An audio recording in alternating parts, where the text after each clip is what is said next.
Salut les Toukouvorts, Garou épisode 23, c'est-à-dire techniquement l'avant-dernier, voire l'avant-avant-dernier. Mais je pense bien qu'il n'y aura que 24 épisodes. L'épisode commence très simplement avec donc Schwartz, Sophie sur Zaruba, qui pénètre à l'intérieur d'Eldorado et surtout qui pénètre à l'intérieur de l'immeuble de Gareden pour plonger directement dans le Graal de Char. Vous vous souvenez qu'on a vu il y a quelques épisodes, pour pénétrer dans l'Eldonet. Arrivé dans l'Eldonet, il retrouve Lise, il explique un peu la situation, que voilà, toutes les âmes qui ont été volées flottent dans les airs, mais n'ont pas vraiment le temps de s'occuper un peu de ça, parce que les espèces d'araignées qui empêchent les intrus, les virus dans l'Eldonet, donc de pénétrer, arrivent. Du coup, ils vont se séparer. Schwartz va les combattre. Pendant ce temps, Sophie et Lise vont aller au serveur principal pour essayer de libérer tout ce petit monde, c'est-à-dire le monde entier qui est prisonnier. Vous vous souvenez, normalement on va avoir 3 combats. On va avoir donc Schwartz qui va affronter l'Aurore Axolot, c'est King quoi. Luke qui affronte son père, donc Knight, et enfin Gina qui va affronter Queen. Donc Schwartz affronte toutes ces araignées, machin, il finit par se transformer en Garou. Alors en se transformant en Garou, il transforme aussi Zaruba. Donc nouveau design de Zaruba, c'est-à-dire nouveau design aussi en mode armure. Fight, voilà, jusqu'à ce qu'il se retrouve piégé dans un monde en noir et blanc où justement c'est le garde-manger de King et c'est là où en fait il va garder tout où il va se nourrir. Les âmes faites en fait de données digitales vont le bloquer. Pendant ce temps-là, Lise et Sophie sont arrivés au serveur principal et évidemment Sophie se connecte pour justement libérer tout le monde. Vu qu'elle est, grâce à l'ADN qu'elle possède, le même que son frère, l'une des 2 seules administratrices possibles. Du côté de Luke, le combat contre son père est assez ardu, donc il utilise vraiment tout ce qu'il connaît, dans cette technique de pistolet, de prêtre Makai enseigné par sa mère, et cette technique d'épéiste, comme on avait vu dans son épisode qui lui était dédié.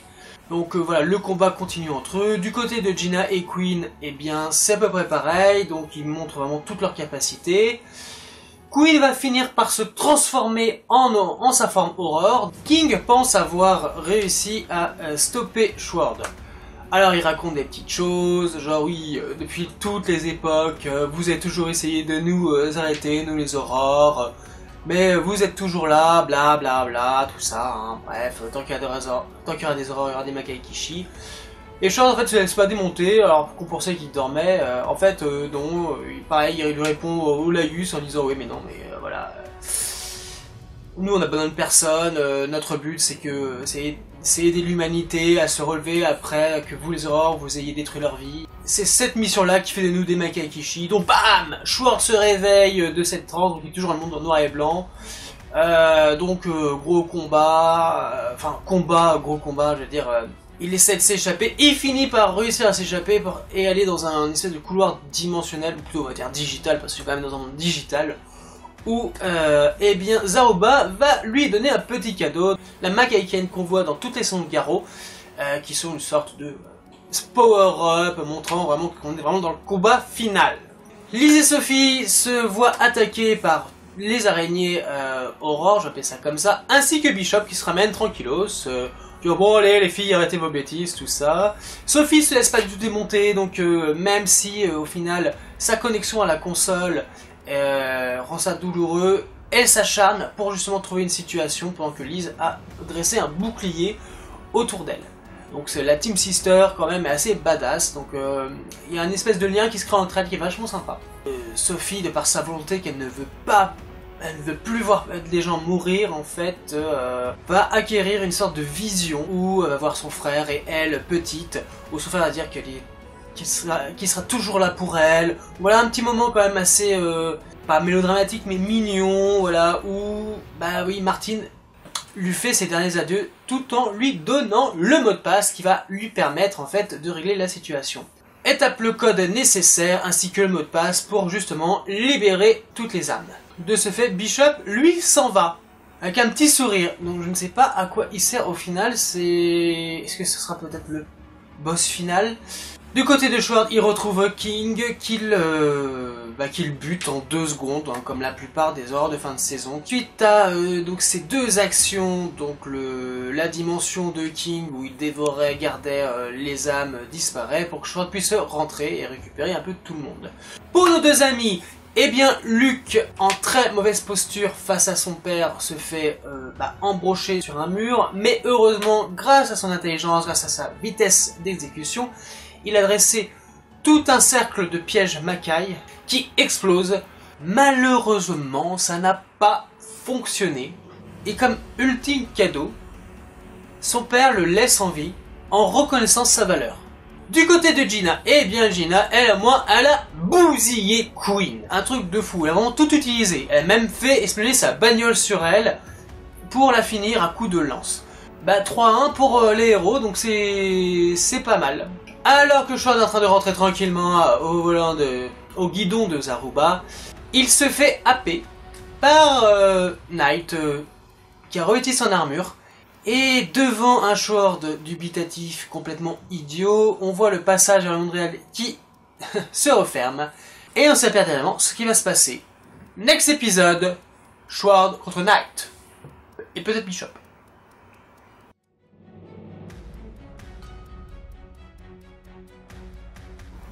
L'épisode était cool. Que de l'action, très peu de parlotte, de l'action qui fait plaisir. Qui fait plaisir certes, mais pas à ce stade de la série. C'est-à-dire que oui, un épisode comme ça, l'avant-dernier épisode, que ce soit vachement énergique, vachement cool, très porté sur l'action, c'est pas ça qui me dérange. Ce qui me dérange, c'est que c'est que le 3e épisode sur une saison de 24, où on a que de la pure action. Tout le reste de la série n'a été que du... on s'en branle. On s'en branle, voilà. Je veux bien qu'on parte sur une portée plus sociale. Garou, c'est pas ça. Garou, c'est des gens qui sont élus pour combattre des démons qui pervertissent l'âme humaine. Ça, c'est le background général. Faire un peu de social, c'est une chose. Il n'y a pas de souci. Voilà, c'est même important de voir un peu ce que certains personnages deviennent. Mais là, on a pratiquement que ça. Voire même toutes les personnes que Sword a aidées à un moment quand il fait son laïus, qu'est-ce qu'elles sont devenues?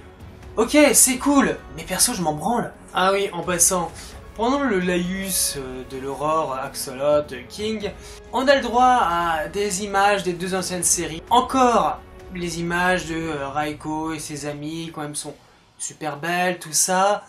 Par contre, quand on passe à Nonoko Queen, je sais pas qui s'est chargé des dessins, mais honnêtement, c'est dégueulasse. C'est même une honte. C'est juste histoire d'illustrer, il y a toujours ce délire de... les 3 séries Garou sont liées entre elles, ouais, et en quoi? Non, parce que ça, c'est bien beau de balancer ça juste pour faire remonter les audiences de la série, mais si vous l'utilisez pas, voilà, c'est de la poudre aux yeux. Donc voilà, donc pas grand chose à dire à ce niveau-là, c'est nul. Ensuite, quelques petites informations, donc, oh mon dieu, avant-dernier épisode, on sait qui est Queen. Queen est une prêtresse qui a été déchue. Wow! Faut attendre l'avant-dernier épisode pour nous dire ça. Mais c'est du foutage de gueule, mais sérieux. Putain, mais la première apparition de Knight, on savait que c'était un Kokokishi. Queen, ok, elle apparaît par-ci par-là, mais la première apparition, je sais pas moi, de Queen, un vrai combat qui a eu lieu, peut-être glisser un truc pour me faire comprendre, genre quand j'étais prêtresse, genre quand j'ai été déchu, enfin des indices, enfin voilà, donc pathétique. Autre information, alors les Madoba, eh bien dans Vanish Night, ça n'existe pas. Ah, un Madoba, ce que c'est, ok. Les Madoba, ce sont les chevaux mécaniques que chaque Magakishi possède. Donc là, non, Knight a lui aussi une moto. Donc peut-être que c'est un Madogu perverti, un truc spécial, mais en tout cas ce n'est pas un cheval. En parlant donc de moto, donc j'adore le nouveau design de Zaruba déjà. Et là, son nouveau design armor est aussi très très cool.